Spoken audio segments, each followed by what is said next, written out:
Okay, so I did put out my first video showing how to list cards on eBay for as little as 53 cents tracked for the shipping.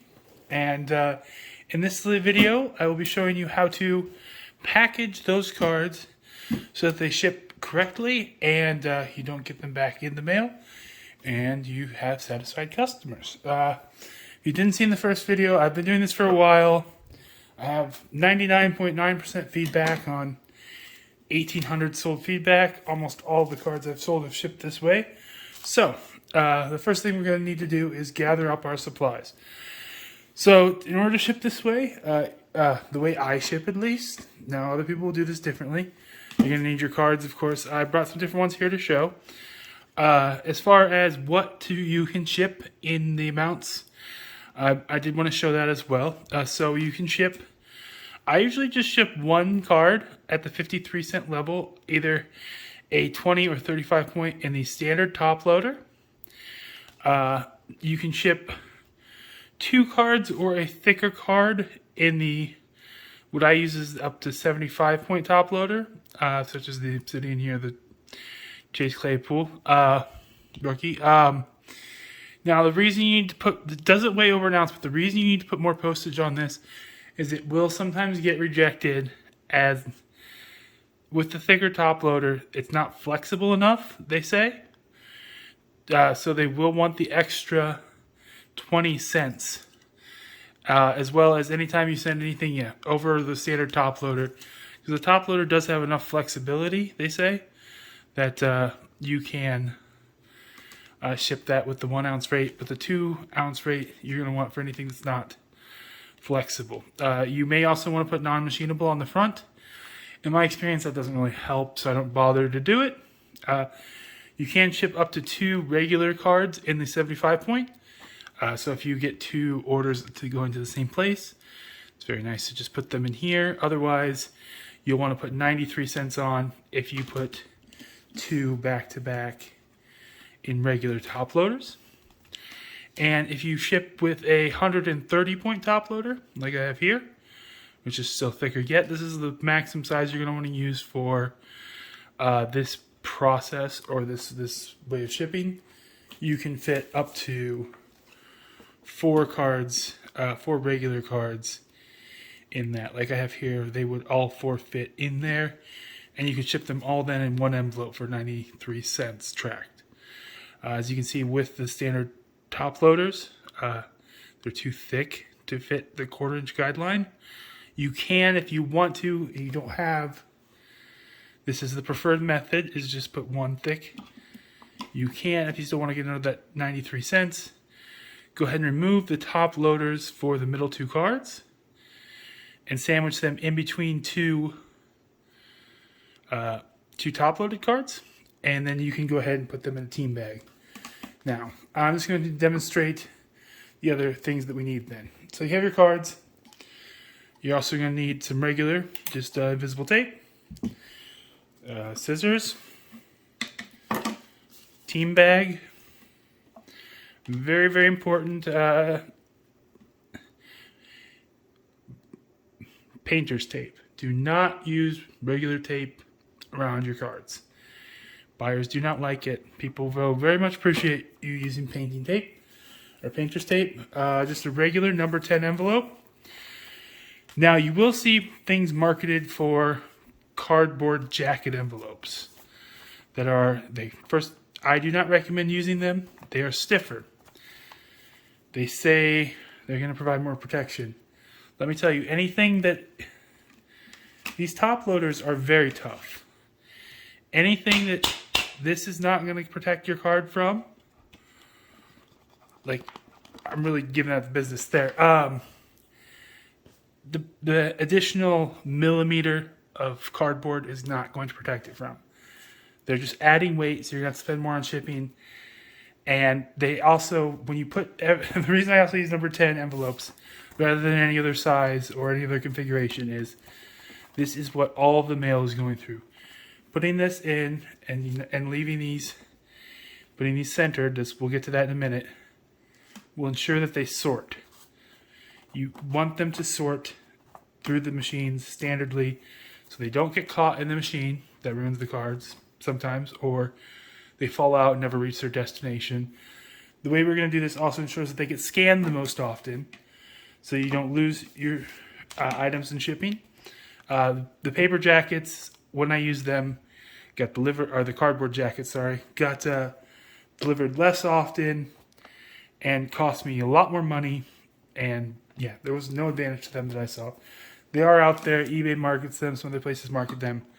I don't recommend them. You can get these if you buy in bulk for about 2 cents an envelope, and those are 40 or 50 cents an envelope. So next thing is these. I printed out an approximation of what a eBay standard shipping label will look like. Now this has no information on it, but it has the positionings right, so we can see what everything looks like. Now up here in the top corner will be a QR code.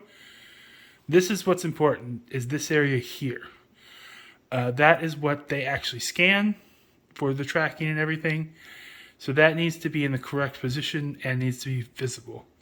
Your address will of course be up here like it's normal, and the buyer's address will be of course here. Now where this 5/8 is, that needs to be, you don't want to change the size of these too much, because they say that needs to be at least 5/8 inch tall and needs to be at least 2 inches from the edge of the envelope. So those are the parameters that the USPS has established for these envelopes. You don't really want to really follow them because they like to return stuff just to be a pain in the butt. So we're going to go ahead and get the other thing is then I could go ahead and print out a packing slip. These are the ones that I use from my store. Second here. So these are the ones I use from my store. This is just one I sold recently. I crossed out the information there. As you can see, I do put a QR code, my store logo, if I send out these ones. I use the plain one if I'm printing from my phone. I use these ones if I'm printing from my computer. So, once you have everything together I don't know if I said a team bag, but that's what these are called, and you'll want one of those to ship. So, once you have everything together, we're just going to put this together and put together an example envelope and show you what they look like shipped. So, first thing you're going to want to do is take your card, make sure it's sleeved, of course, in the top loader. Go ahead and put it in the team bag and just seal it up. Now the team bag, you can just put painter's tape across the top of the top loader if you want. That will not, however, protect it from moisture. That is why I like to use, these are only about 2 cents a piece if you buy in bulk.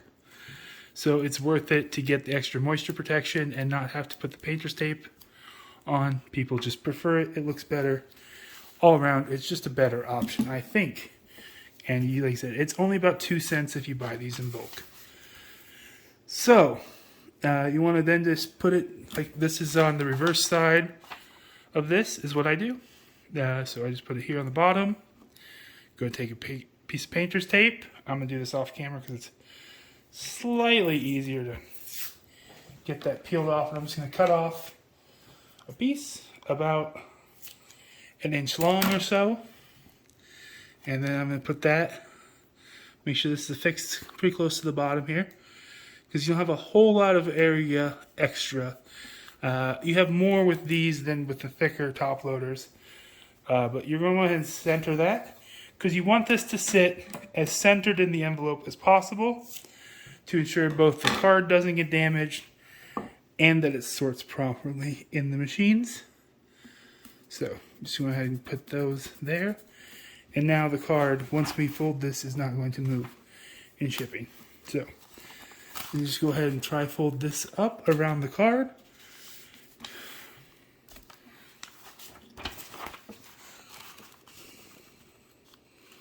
Like so.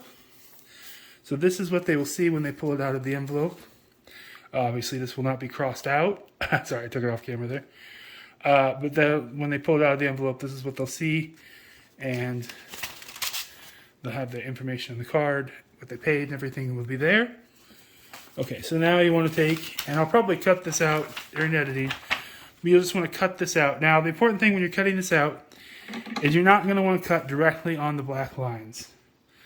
You're going to want to leave some extra for the room for the tape, because you don't want to cover this QR code and you don't want to cover this. Now, see there's a bunch of area below this.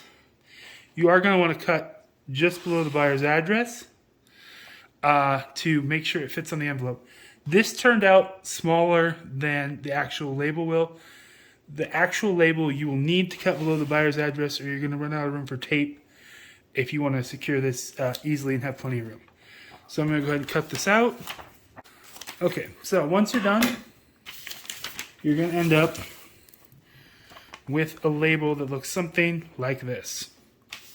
Then all you got to do is make sure your envelope's the right way around. You just want to center it. You do want it centered. Like I said, they do kind of want it in place.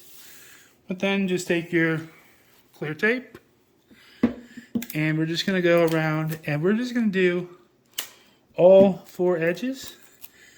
And we do want to make sure that, now it's fine if you get some tape over the addresses, because those just have to be manually read. Those are not a big deal. For whatever reason, they don't care if you get the clear tape on the addresses. It doesn't affect the scanning. I guess whatever sensors they do have an OCR, an optical recognition. End up with an envelope that looks like this. It's going to have a QR code up here, everything in there. And then all you got to do is put your card in the envelope, seal it nicely there, seal it up, and you're ready to ship. And yeah, that's about it. These will ship through the mail, and they arrive about as fast as a first class package would. So you're not really losing any speed on the shipping either going this method. And that's about it. Like I said, that's all the supplies you need to package your cards this way and ship them out effectively. I hope that helps.